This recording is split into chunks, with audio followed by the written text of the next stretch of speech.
नमस्कार दोस्तों, ocean network में आपका स्वागत है। मैं हूं ओमकार चौधरी और आज हम महाराष्ट्र पर चर्चा करेंगे। मेरे साथ जुड़ गए हैं वरिष्ठ पत्रकार प्रभाकर सूर्यवंशी। प्रभाकर जी, बहुत स्वागत है। नमस्कार। नमस्कार नमस्कार नमस्कार ओमकार। क्या चल रहा है इस समय महाराष्ट्र में? सुनते हैं कि राज ठाकरे के समर्थकों ने मुंबई की सड़कों पर कई जगहों पर कुछ होर्डिंग्स, कुछ पोस्टर, बैनर लगा दिए हैं जिन पर ये चेतावनी दी गई है कि अगर राज ठाकरे को खरोंच भी आई तो मुंबई को और महाराष्ट्र को जला देंगे, आग लगा देंगे। ये इस तरह के पोस्टर, बैनर लगाने की जरूरत क्यों पड़ रही है राज ठाकरे के समर्थकों को? देखिए, ये बात ये है कि शुरुआत तो बृजभूषण जी ने की थी, जो एमपी है यूपी से। अभी पिछले कुछ दिनों से हम देख रहे हैं कि वो अपने बयान पे अड़े हुए हैं। पिछले कुछ दिनों से उन्हें समझाने की कोशिश में पूरी भाजपा जुटी थी, मगर बृजभूषण जी नहीं माने थे इस बारे में। और उन्होंने जो कुछ भी किया था, मतलब जो बयानबाजी चालू है उनकी आज, मतलब पिछले 2-3 दिनों से तो थोड़ा कम है, मगर पिछले हफ्ते तो उन्होंने लगातार अपने बयान जारी किए थे राज ठाकरे के खिलाफ, और उन्हें अयोध्या आने पे रोकने के पक्ष में वो ज़्यादा पहल कर रहे थे। तो और उनका कहना था कि वो माफ़ी मांगे उत्तर भारतीयों से। जी जी। राज ठाकरे के जो समर्थक है वो सीधे बात में कहना चाह रहे हैं कि राज ठाकरे जी ने जो मुद्दा उठाया था महाराष्ट्र में, वो यहाँ के भूमिपुत्रों का मुद्दा था। और अगर देखा जाए तो एक मायने में वो सही भी था। उनका तरीका गलत हो सकता था, मतलब तरीका गलत हो सकता है, जो उन्होंने जिस तरह से अपनी प्रतिक्रिया जो मनसे के कार्यकर्ताओं के तरफ से आ रही थी उस वक्त, वो तरीका गलत था। मारपीट हुई थी उत्तर भारतीयों के साथ, मगर उनका मुद्दा जो था वो भूमिपुत्रों के प्रति जो उनका हक है, भूमिपुत्र का पहला हक होना चाहिए उस राज्य की नौकरियों पर, रोजगार पर, जो मराठी युवाओं को नहीं मिल रही थी। यही एक मुद्दा था जो राज ठाकरे जी ने उठाया था। जी जी। उसके रिएक्शंस कुछ गलत तरीके से हमने देखे हैं सोसाइटी में, और ये उसी का नतीजा है कि बृजभूषण जी अपने बात पे अड़े हुए थे। हालात कुछ ऐसे हो गए हैं आजकल के, ना वो समझ रहे हैं, बल्कि उन्हें भी कुछ जनाधार, उनकी तरफ से भी जनाधार जुटता हुआ दिख रहा है उत्तर प्रदेश में। वो भी बड़ी बड़ी रैलियां निकाल रहे हैं, कुछ 50-50 हजार लोग एक एक तबके से आ रहे हैं। तो जाहिर सी बात है, महाराष्ट्र में एक दबाव तंत्र बनाना बहुत जरूरी था मनसे के लिए। मनसे के कुछ नेताओं ने, जैसे बाला नांदगांवकर है, उन्होंने पहले एक अपना बयान दिया था कि राज साहब का अगर बाल भी बांका होता है तो महाराष्ट्र जल उठ जाएगा। तो वो बात तो दूर रही, मगर जो कुछ भी ये सिनेरियो क्रिएट हुआ है, उसको क्रिया को प्रतिक्रिया आना जरूरी था। इसलिए मैं समझता हूँ कि मुंबई में जो होर्डिंग्स लगे हुए हैं वो सब इसी का नतीजा है। दबाव तंत्र अगर वहां से बढ़ाया जा रहा है यूपी से, तो महाराष्ट्र से भी एक उस दबाव तंत्र को एक तरह से ये जवाब दिया जा रहा है। ये होर्डिंग लगाने के पीछे मुझे और कोई मतलब किसी भी तरह की योजना नहीं दिख रही है। बीच में खबर आई थी कि कोई उर्दू में पत्र मिला है, धमकी भरा पत्र मिला है कहीं, वो एक वजह तो नहीं है? हाँ, ये 2 पत्र आए थे, एक बाला नांदगांवकर के लिए आया था और एक राज ठाकरे को आया था। दोनों को धमकाया गया था कि जान से मार देंगे कर। तो ये पत्र लेके बाला नांदगांवकर राज्य के गृह मंत्री दिलीप वळसे पाटिल के पास पहुंच गए थे दूसरे दिन। तो उन्होंने राज ठाकरे जी की जो भी सिक्योरिटी है उसकी कैटेगरी न बढ़ाते हुए सिर्फ संख्या बढ़ा दी थी। पुलिस जो बल उनके बंगले के इर्द गिर्द होता है, उनके निवास के इर्द गिर्द होता है, तो उससे कुछ खास असर नहीं पड़ेगा, क्योंकि महाराष्ट्र नवनिर्माण सेना के जो कार्यकर्ता है वो भी राज ठाकरे के निवास स्थान के इर्द गिर्द जुटे रहते हैं दिन में रात में।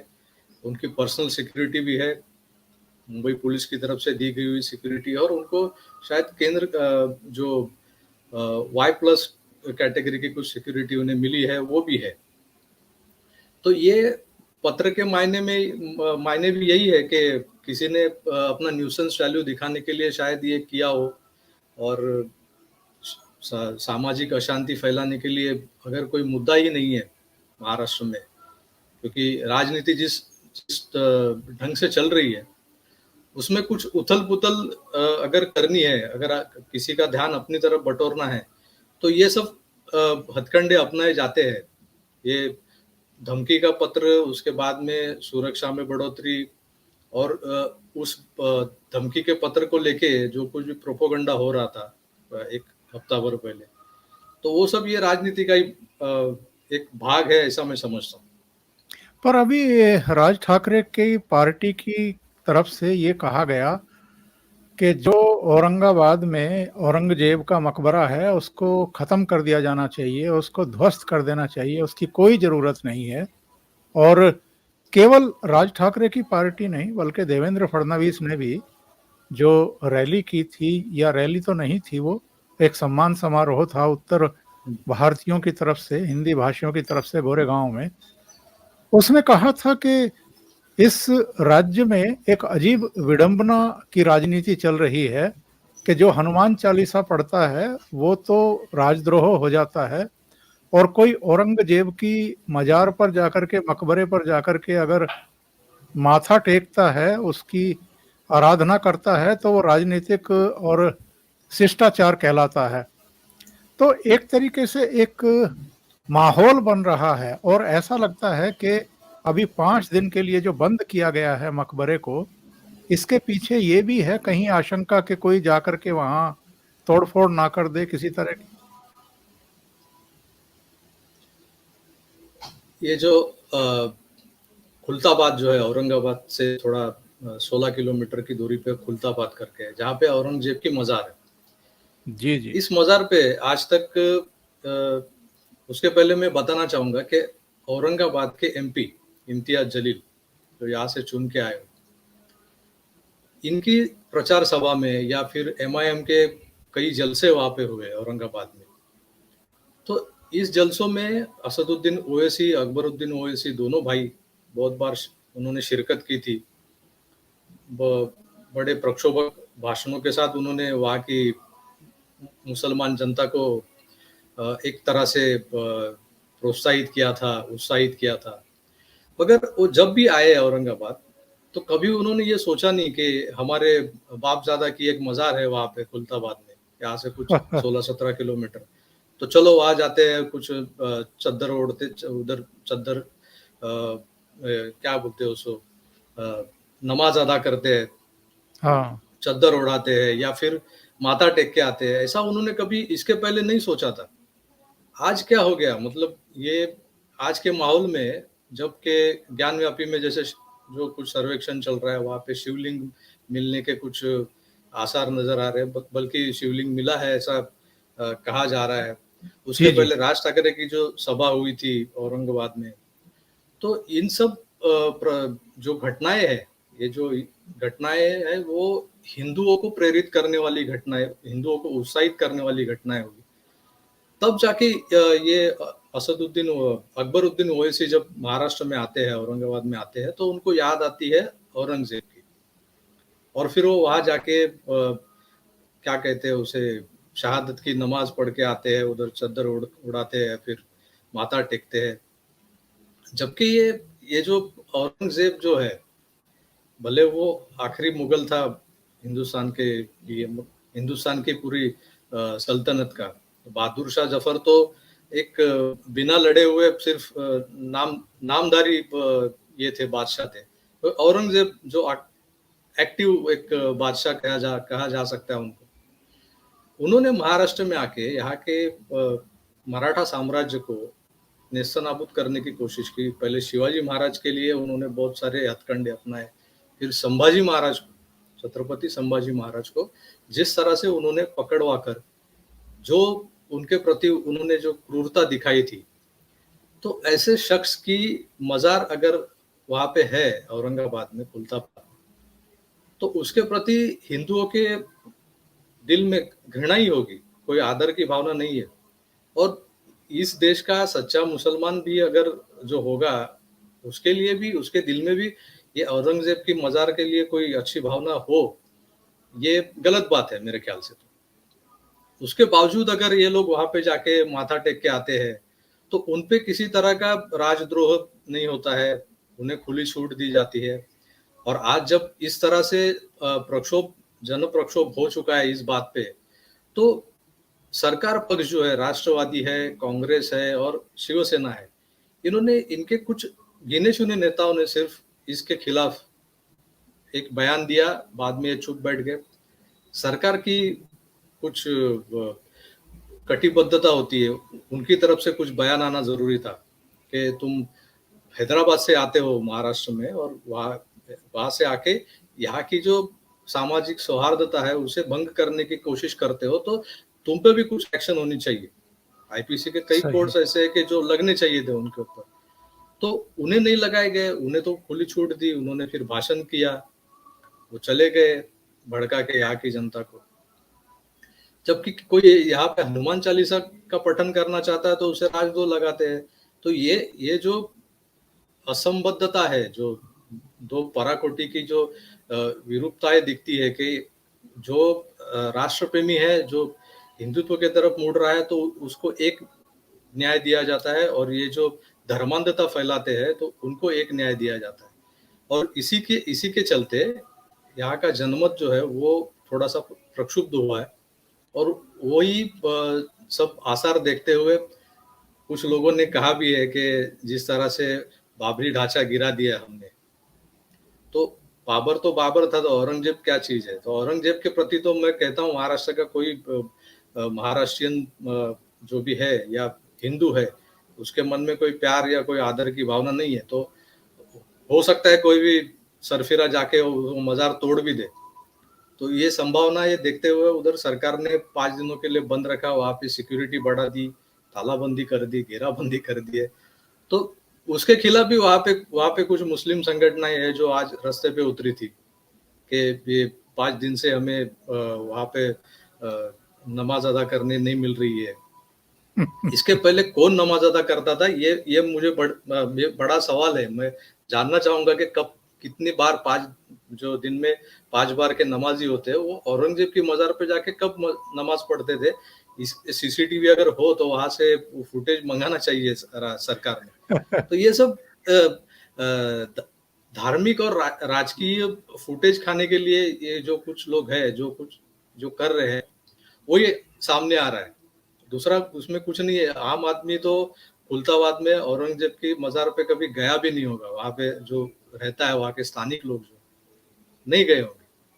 और ये दूसरा मुद्दा है जिसको राज ठाकरे की पार्टी ने दुखती रग मानते हुए उद्धव ठाकरे की छेड़ा है। पहले लाउड स्पीकर का मसला, उसमें कहा गया कि 94 का एक वीडियो है बाकायदा वो बाला साहब का, जिसमें वो कह रहे हैं कि अगर हमारी सरकार आई तो ये सब लाउड स्पीकर जमीन पर होंगे। और अब ये मुद्दा, इसके बारे में भी ये कहा जा रहा है कि बाला साहब ने कहा था कि महाराष्ट्र की इस भूमि पर औरंगजेब की मजार का क्या मतलब है। तो ये दोनों ही ऐसे मसले हैं जो इन्होंने कोरिलेट कर दिए हैं बाला साहब से। हाँ, ये 94 में बाला साहब ने संभाजी नगर यानी औरंगाबाद की सभा में ही कहा था कि ये जो मस्जिदों पे जो भोपू लगे हुए हैं उन्हें हटाना जरूरी है, क्योंकि कलकत्ता हाईकोर्ट का एक डिसीजन उस वक्त आया था और उसके निर्णय के हिसाब से ये हटाने की कोशिशें चल रही थी राष्ट्र भर में। तो उस कोर्ट के उस निर्णय का दाखिला देते हुए बाला साहब ने इस बात को उठाया था। और उस वक्त भी उन्होंने कहा था कि उस वक्त मेरे ख्याल से शरद पवार मुख्यमंत्री थे। मुख्यमंत्री थे जी। हाँ, तो शरद पवार जी का नाम लेते हुए उन्होंने कहा था कि पहले काम उन्होंने ये करना चाहिए कि जो कोर्ट का निर्णय आया उस निर्णय के हिसाब से भोपू उतरने चाहिए मस्जिदों के ऊपर से।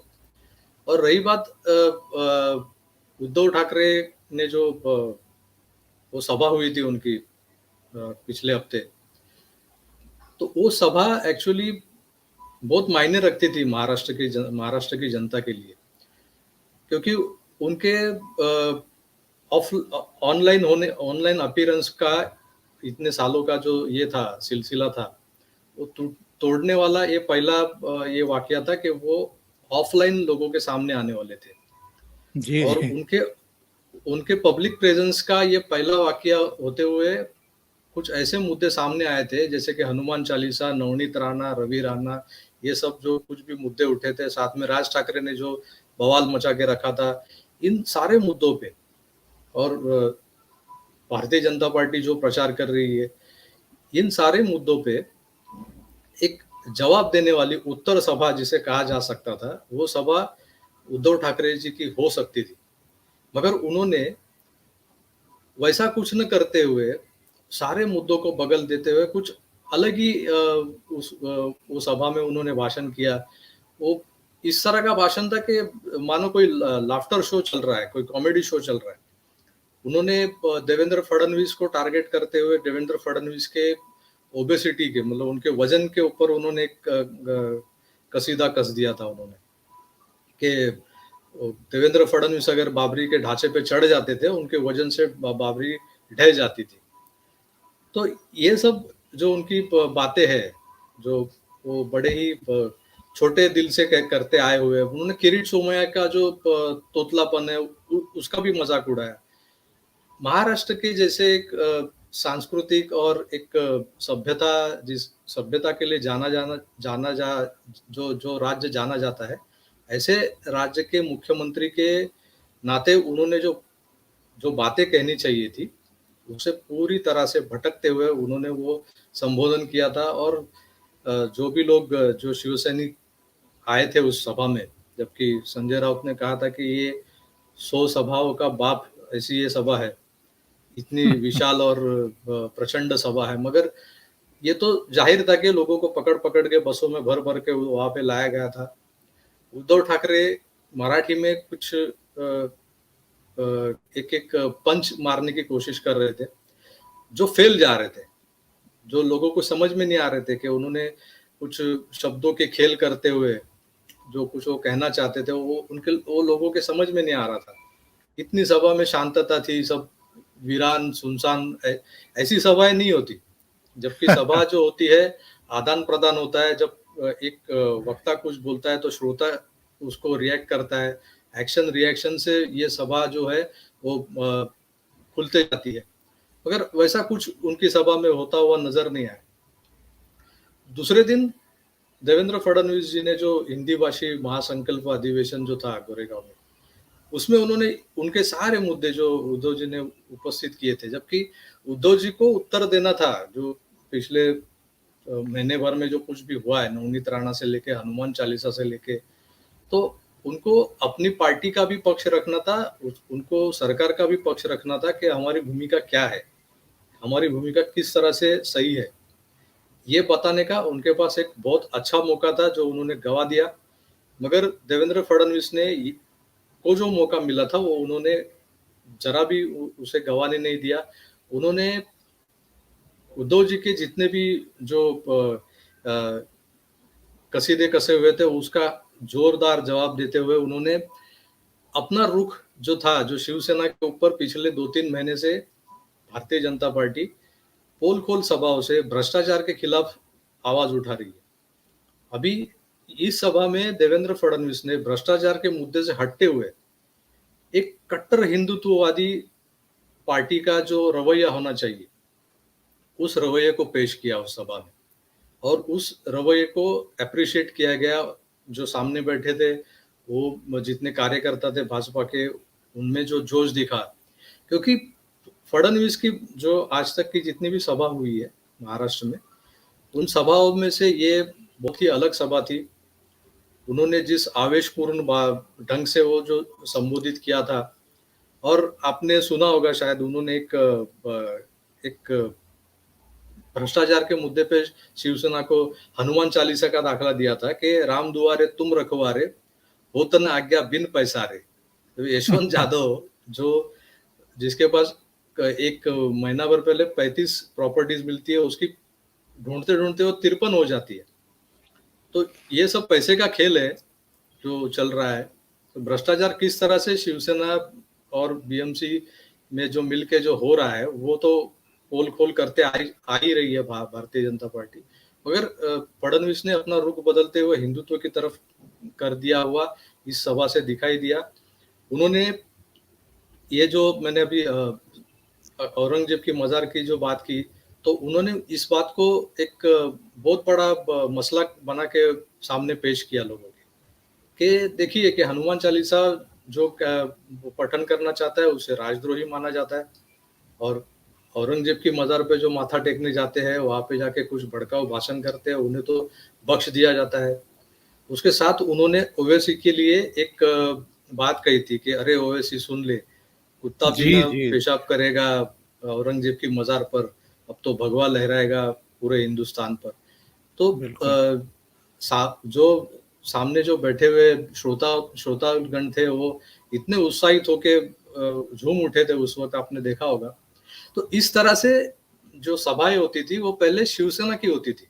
बाला साहब ठाकरे जिस तरह से बातें करते थे शिव सैनिकों से, उनकी सभा, उनका भाषण यानी कि एक तरह से संवाद होता था, जो श्रोताओं के साथ वक्ता कर रहा है ऐसा लगता था।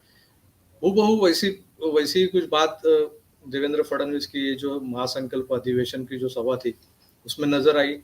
उन्होंने आक्रामक रवैया अपनाते हुए हिंदुत्व को ज्यादा तवज्जो दी, और आने वाली लाइन यही है कि बीएमसी का इलेक्शन हो या अगर महाराष्ट्र में बीएमसी के इलेक्शन के बाद मध्यावधि चुनाव भी अगर जाहिर किए जाते हैं, तो भारतीय जनता पार्टी का, देवेंद्र फडणवीस का अभी कड़ा रुख यही रहेगा कि वो हिंदुत्व की, कट्टर हिंदुत्व की लाइन पे वो चलेंगे।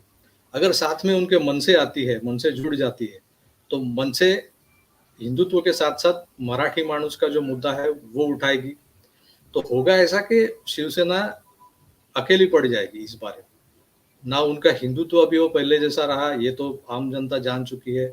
उन्होंने हिंदुत्व को अपनाने के लिए पहले मराठी छोड़ दी थी, तो अभी वो ना घर का ना घाट का ऐसा हो गया है सब उनका, जो जो भी हालात है। तो ये हालातों के ऊपर अभी कड़ा प्रहार करने जा रहे हैं देवेंद्र फडणवीस। तो साथ में अगर राज ठाकरे भी जुड़ जाएंगे तो बीएमसी का जो चुनाव है, मैं कहता हूं आज तक के पिछले 25-30 साल के इतिहास में मुंबई महानगर पालिका में शिवसेना का सबसे भद्दा या सबसे खराब परफॉर्मेंस हो सकता है इस बार, ऐसा मुझे लग रहा है। पहले एक कहा जाता था कि राम नाम की लूट है, लूट सके तो लूट। अब लगता है कि हिंदुत्व की लूट है, लूट सके तो लूट। और इसमें उद्धव ठाकरे अलग अपने आप को हिंदुत्व का प्रोधा बता रहे हैं। देवेंद्र फडणवीस ने तो बिल्कुल लाइन खींच दी है। जो गोरेगांव का इनका आयोजन था ये, उसमें शुरुआत हनुमान चालीसा से करना और लास्ट में एक गीत पढ़ना, जागो जागो तो एक बार हिंदू जागो। तो मतलब ये बिल्कुल वहां पर माहौल ही उन्होंने ऐसा कर दिया। और जिस तरीके से उद्धव ठाकरे को उन्होंने कटघरे में रखा है, और जैसे नवनीत राणा, रवि राणा, वो भी हिंदुत्व का ही इस समय परचम लहरा रहे हैं। राज ठाकरे पुणे में जाते हैं, हनुमान जयंती पर हनुमान चालीसा का पाठ करते हैं, बाल ठाकरे की तरह एक भगवा दुशाला ओढ़ लेते हैं, जिस पर ये व्यंग भी करते हैं कि मुन्ना भाई बता करके उन पर व्यंग करने की कोशिश करते हैं।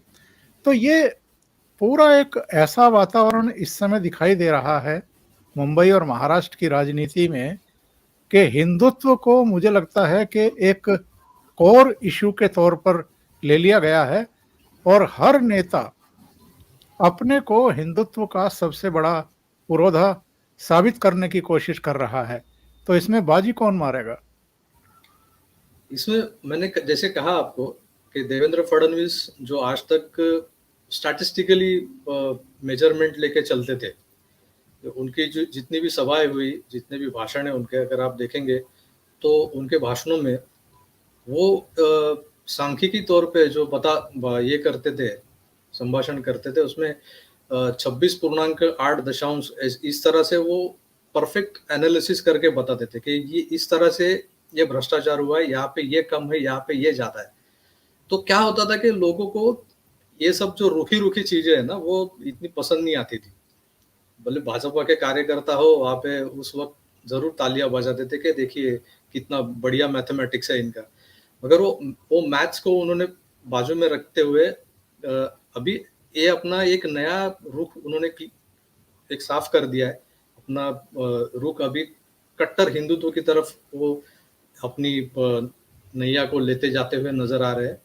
और मैंने जैसे कहा कि राज ठाकरे हिंदुत्व प्लस मराठी, ये मुद्दा अगर अपनाते हुए वो ये एक समांतर रेखा की तरह अगर देवेंद्र फडणवीस और राज ठाकरे, भारतीय जनता पार्टी और मन से अगर चलती है, भले उनमें युति ना हो, मगर उनमें कुछ अंडरस्टैंडिंग हो के अगर उन्होंने इस चुनाव को मुंबई महानगर पालिका के चुनाव को लड़ना चाहा, तो शिवसेना बहुत बुरी तरह से फंसेगी। और जो अपने आप को हिंदुत्व के पुरोधा बताने जा रहे हैं, उनका असली चेहरा तो लोगों के सामने पिछले 2.5 साल से आया हुआ है। तो सही। अभी ज़रूरत थी कि एक आक्रामक जो रवैया है, जो एक हिंदुओं को लग रहा था कि भाजपा के पास वो आक्रामक चेहरा नहीं है, क्योंकि अटल जी हो, अडवाणी जी हो, इनके भी कभी इन्होंने भी हिंदुत्व का मुद्दा लोगों के सामने रखा, मगर उनकी भी भाषा संयत और संयम ही रहती थी। प्रमोद महाजन जी महाराष्ट्र में भाषण करते थे, वो तो बहुत ही शक्कर में घोल-घोल कर जूते मारते थे। वो भी आक्रामक नहीं थे। गोपीनाथ मुंडे जी, एक उनकी अलग शैली थी, वो अपने अलग शैली में बात करते थे। इस तरह की शैली जो बाला साहब ठाकरे से प्रेरित है, जो जो शैली राज ठाकरे के पास है, वो शैली को अपनी अलग अंदाज में ढालते हुए अगर देवेंद्र फडणवीस आक्रामक हिंदुत्व की तरफ बढ़ रहे हैं, तो एक बहुत बड़ा तबका जो है, जो आज भी महाराष्ट्र में, मुंबई में हिंदुत्ववादी है, हिंदुत्ववाद को मानता है, जाहिर है कि वो देवेंद्र फडणवीस के पीछे ही जाएगा। उसका फ़ायदा जो भी है, वो भारतीय जनता पार्टी को होगा। दूसरी एक बात जो ताज़ी-ताज़ी मैं आपको अभी बताना चाहूँगा कि आने जी, जी। वाले शनिवार को या मेरे ख्याल से 22 तारीख को राज ठाकरे जी की पूना में फिर से एक सभा होने जा रही है। तो ओके। वो सभा में राज ठाकरे किस तरह का क्या बोलते हैं, उनके आने वाले जो अयोध्या दौरे के बारे में क्या उनका कहना होगा, या फिर जो कुछ भी उनके कार्यकर्ताओं के साथ हो रहा है, जो भी तड़ीपारी हो रही है, जो उनके पीछे कार्यकर्ताओं के पीछे मुंबई की पुलिस, महाराष्ट्र पुलिस लगी हुई है, जगह-जगह उनके ऊपर छापे पड़ रहे हैं। बहुत से उनके कार्यकर्ता आज भी गायब है, जो एब्सकॉन्डिंग है। तो उन्हें ढूँढ रही है पुलिस, उनके लिए नोटिसेस निकली हुई है। तो ये सारे मुद्दों को लेके राज ठाकरे का भी जो एक राज ठाकरे जी की जो भूमिका होगी, वो भी आने वाले शनिवार को ज़ाहिर हो, मतलब स्पष्ट हो जाएगी। तो हो सकता है महाराष्ट्र की राजनीति एक अलग मोड़ ले ले अगले हफ्ते तक। बहुत सही। ये मुंबई का मसला कहाँ से पैदा हो गया, और ये जब-जब शिवसेना कमज़ोर पक्ष में खड़ी हुई दिखाई देती है, जब उसको घबराहट महसूस होती है कि हमारा जनाधार खिसक रहा है, पैरों के नीचे से राजनीतिक ज़मीन खिसक रही है, तो मुंबई का मसला उछाल देती है। इस बार भी उसने मुंबई का मसला उछालने की कोशिश की, और मुख्यमंत्री ने तो अपने भाषण में यहाँ तक कह दिया कि अगर कोई मुंबई को महाराष्ट्र से अलग करने के बारे में सोचेगा, तो हम उसके टुकड़े-टुकड़े कर देंगे। उसका बड़ा ठीक-ठाक जवाब उद्धव ठाकरे को देवेंद्र फडणवीस की तरफ से मिल भी गया है। उन्होंने कहा कि मुंबई को तुम्हारे भ्रष्टाचार, अनैतिकता और दुराचार से अलग करना चाहता हूँ। हम ऐसी मुंबई चाहते हैं जो महाराष्ट्र की शान बने। तो ये मुंबई का मसला कहाँ से पैदा हो गया, और ये बार-बार मुंबई का मसला क्यों ले आते हैं, खास तौर से बीएमसी चुनाव के आसपास? मुंबई का मसला अभी पैदा नहीं हुआ है। ये मुंबई का मसला जो है वो जब से बाला साहब थे, तब से वो हर मुंबई महानगर पालिका के चुनाव के वक़्त लाया जाता है। उसे अच्छी तरह से परोसा जाता है। एक वक़्त था, एक समय था जब दक्षिण मुंबई जो गिरगाँव है, गिरणगाँव है, वहाँ का जो मराठी माणूस जो था, उन्हें डर था कि शायद गुजरात से जो लोग आते हैं, गुजराती, मारवाड़ी, जो सधन है, जिनके पास पैसा है, वो इनकी ज़मीनें खरीद के, इनके घर खरीद के इनको और आगे-आगे ढकेलते हुए, जैसे कि मुंबई शहर से लेके मुंबई उपनगर तक आए। उपनगर से आजकल लोग वसई विरार की तरफ बढ़ रहे हैं, कोई कल्याण डोंबिवली की तरफ बढ़ रहा है। तो मराठी माणूस अगर मुंबई शहर की जो चतुसीमा है, उससे अगर बाहर चला जाता है, तो फिर मुंबई का वो जो मराठीपन है, वो बचता नहीं है। जी, और जी। इसी चीज को पकड़ के शिवसेना ने उस वक्त ये एक अभियान चलाया था कि मुंबई को महाराष्ट्र से तोड़ने का एक सपना है, जो हर वक्त गुजरात से जोड़ा जाता है। क्योंकि जब ये बॉम्बे प्रोविंस था, जो गुजरात मुंबई साथ में थे, तो महाराष्ट्र अलग था। तो जब 1960 में 1 मई 1960 को जब उसका डिवीजन होके मुंबई महाराष्ट्र में आई और गुजरात एक अलग राज्य बना, तब से लेके इनकी इनके दिल में एक बात है, एक डर है कि कई गुजरातियों का जो उनके पास जो भी साधन सामग्री है, जो सदन है, उनके पास पैसे है, उनके उद्योग ज्यादा है मुंबई में, उसके बलबूते पे अगर कहीं उन्होंने कुछ ऐसा चक्कर चला लिया, जबकि बुलेट ट्रेन मुंबई से अहमदाबाद चलाने के ऊपर भी उन्होंने ये कहा था उद्धव जी ने कि ये मुंबई से लेके अहमदाबाद ही क्यों चला रहे, उसके पीछे भी एक राज है कि उनको मुंबई महाराष्ट्र से अलग करनी है। अगर बुलेट ट्रेन मुंबई से अहमदाबाद तक चलेगी तो उस वजह से मुंबई महाराष्ट्र से अलग कैसे होगी, इस बात का खुलासा तो अभी तक किसी ने किया नहीं कि अगर एक ट्रेन चलती है तो उससे कैसे आप अलग कर सकते हो। यहाँ का मराठी मानुस जो यही रहने वाला है, वो भले मुंबई शहर से मुंबई उपनगर में आया हुआ है, मगर उसका आज भी कारोबार मुंबई शहर में है, उसके ऑफिसेस मुंबई में है, उसका आना जाना मुंबई में है। तो और ऐसा जरूरी नहीं।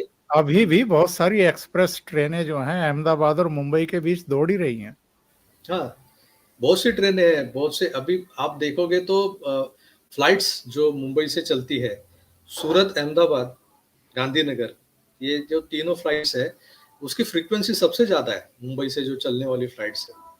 तो ये कौन लोग है? ये कारोबारी लोग है, जो गुजराती है, मारवाड़ी है, जो यहाँ से मुंबई से वहां पे जाते हैं, सूरत में जाते हैं, अहमदाबाद में जाते हैं, दिन भर अपना कारोबार करके शाम को रिटर्न फ्लाइट लेके मुंबई आ जाते हैं। तो ये सिलसिला वैसे ही चलते रहेगा। अगर बुलेट ट्रेन भी कल शुरू हो जाती है मुंबई से अहमदाबाद तक, तो कुछ प्रवासी संख्या वहां से डाइवर्ट होकर बुलेट ट्रेन पे आ जाएगी, क्योंकि यहाँ पे भी उसी तरह की 5 स्टार सुविधाएं मिलने वाली है बुलेट ट्रेन। और शायद वो थोड़ा आसान भी होगा, क्योंकि फ्लाइट लेने में जो दिक्कत होती है, जो पहले बोर्डिंग ये करने के लिए जाना पड़ता है 2 घंटा, समय बच जाएगा लोगों का। ये सब चीजें ध्यान में रखते हुए अगर 2 राज्यों में कारोबार बढ़ता है, तो आर्थिक संपन्नता आ सकती है। मगर ये संपन्नता महाराष्ट्र की तरफ खींचने के लिए जो कदम बढ़ाने चाहिए, वो महाराष्ट्र सरकार करते हुए दिखाई नहीं दे रही है। महाराष्ट्र सरकार सिर्फ चिल्लाती है कि यहाँ से ये जो उद्योग था, ये जो हमारा कारोबार था, वो यहाँ से हटा के गुजरात शिफ्ट कर दिया, वो गुजरात चला गया। क्यों चला गया? महाराष्ट्र में कुछ सुविधाओं की कमियां उनको अगर लगती होगी, किसी भी तरह की, कुछ भी यातायात की सुविधा होगी, कुछ वेयर हाउसिंग की सुविधा होगी, मैन पावर की सुविधा होगी, जो उन्हें नहीं मिली होगी, इसलिए वो चले गए वहां पे। आप उस तरफ ध्यान क्यों नहीं देते हो? पायाभूत सुविधाएं आप भी निर्माण कीजिए जो गुजरात में होगी। तो इस तरह से मुंबई महाराष्ट्र से अलग होने का मतलब किसी भी तरह से कोई भी चांस नहीं है। मराठी मानुस जो है मुंबई में है, महाराष्ट्र में है, वो कभी उसके जीते जी ऐसा होने नहीं देगा। और ये मराठी मानुस अच्छी तरह से जानता है, फिर भी एक भावनिक मुद्दा जो हर इलेक्शन के वक्त उसे थाली में परोस के लोगों के सामने रखा जाता है और उसके नाम से वोट मांगे जाते हैं। एक बात थी कि जब बाला साहब इस बात को कहते थे तो वो थोड़ा सा कन्विंसिंग लगता था। आज ये लोग जो कहते हैं ना, तो उनकी बातों से वो कन्विंसिंग पावर उनमें नहीं है। वो जो कहते हैं तो ये ढोंग लगता है कि वो उठ खड़े हो गए, इलेक्शन आया इसलिए मुंबई महाराष्ट्र से अलग करने की बात हो रही। अच्छा, एक बात बताइए, देवेंद्र फडणवीस के भाषण पर वैसे तो बहुत सारी प्रतिक्रियाएं आई हैं, लेकिन सबसे जोरदार प्रतिक्रिया देवेंद्र फडणवीस की पत्नी की देख रहा था मैं, अमृता फडणवीस की।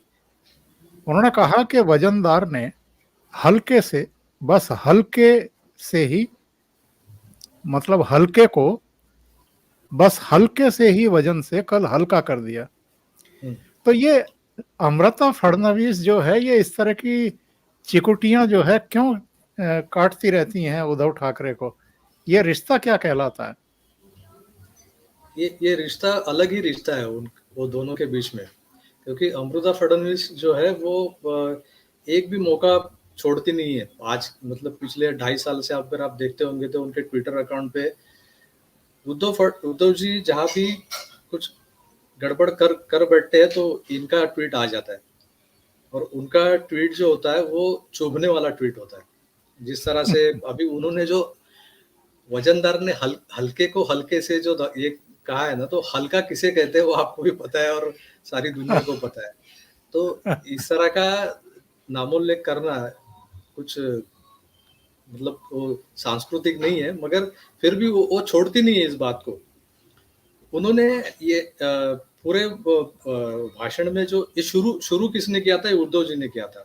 जबकि जैसे कि मैंने कहा कि उनके वजन को लेकर के जी देवेंद्र फडणवीस के वजन से बात शुरू हुई थी। देवेंद्र जी ने भी कहा कि मैं जब मेरा आज का वजन 102 किलो है, और जब मैं बाबरी गिराने गया था तब मेरा वजन 128 किलो था।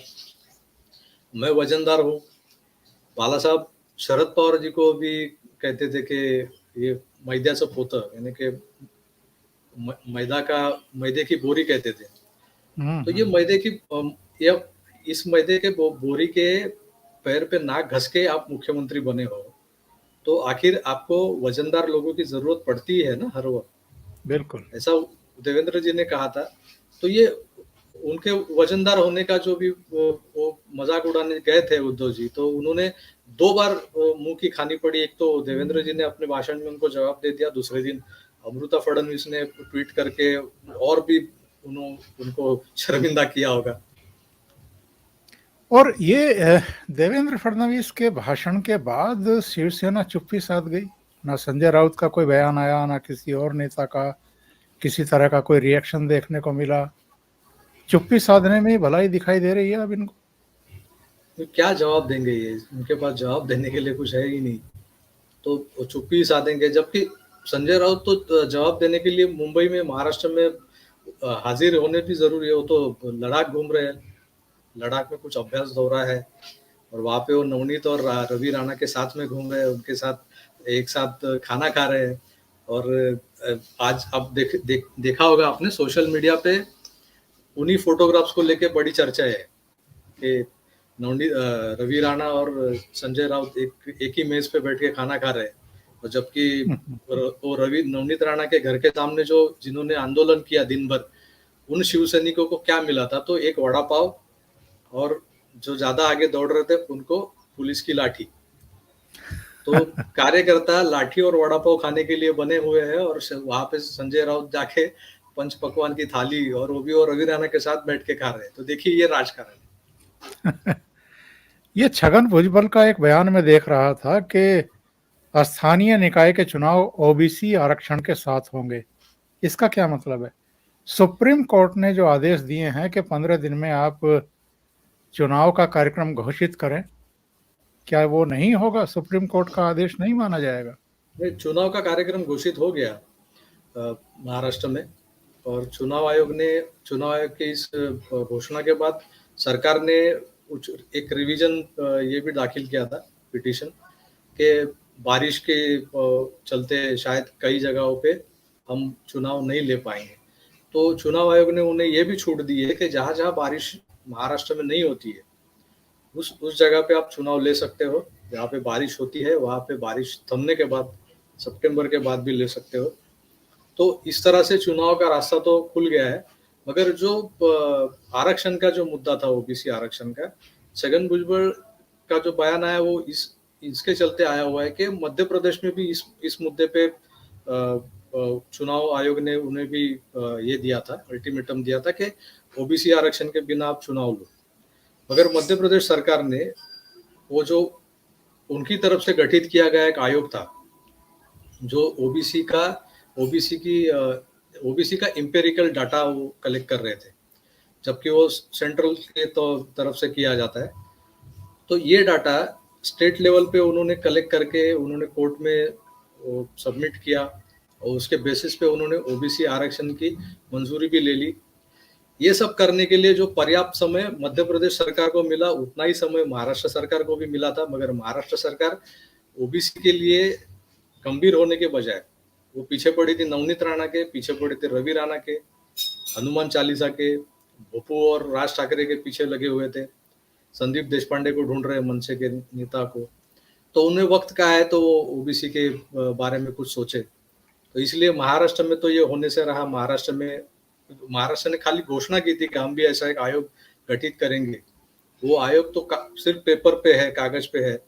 वो आयोग को ना अभी तक ऑफिस के लिए जगह मिली है, ना उस आयोग के लिए निधि उपलब्ध कराया गया है। तो वो जो भी लोग हैं वो आयोग में जिन्हें चुना गया है वो अपना काम भी शुरू नहीं कर पाए अभी तक। तो वो रिपोर्ट कहाँ से देंगे? जबकि मध्य प्रदेश ने बहुत ही फुर्ती दिखाते हुए कोर्ट के निर्णय आने के 15 दिन के अंदर उन्होंने वो अपना जो भी रिपोर्ट था वो कोर्ट में दाखिल करते हुए उनसे परमिशन भी ले ली कि हम इस तरह से ओबीसी के आरक्षण देके हम चुनाव लेंगे। महाराष्ट्र ये कर नहीं पाई। बिल्कुल बिल्कुल। और ये जो मराठी अभिनेत्री को उनके एक पोस्ट पर गिरफ्तार किया गया, केवल गिरफ्तार ही नहीं किया गया, उनके ऊपर काली स्याही फेंकी गई। और यही बस नहीं की, पुलिस उनकी उस सोसाइटी में ले गई केवल उनका मोबाइल फोन और लैपटॉप उठाने के लिए, जिस सोसाइटी में वो रह रही थी। यानी उनका पूरा जुलूस निकाला गया। उस सोसाइटी में भी उनको बदनाम करने की कोशिश की गई, जैसे वो बहुत बड़ी आतंकवादी हो या बहुत बड़ा कसूर उन्होंने कर दिया हो। ये केतकी चितले की गिरफ्तारी से क्या एनसीपी और महाराष्ट्र के गृह मंत्री या मुंबई के पुलिस कमिश्नर एक दहशत पैदा करना चाहते हैं? जो शरद पवार की आलोचना करते हैं उनको कोई संदेश देने की कोशिश हो रही है? बिल्कुल।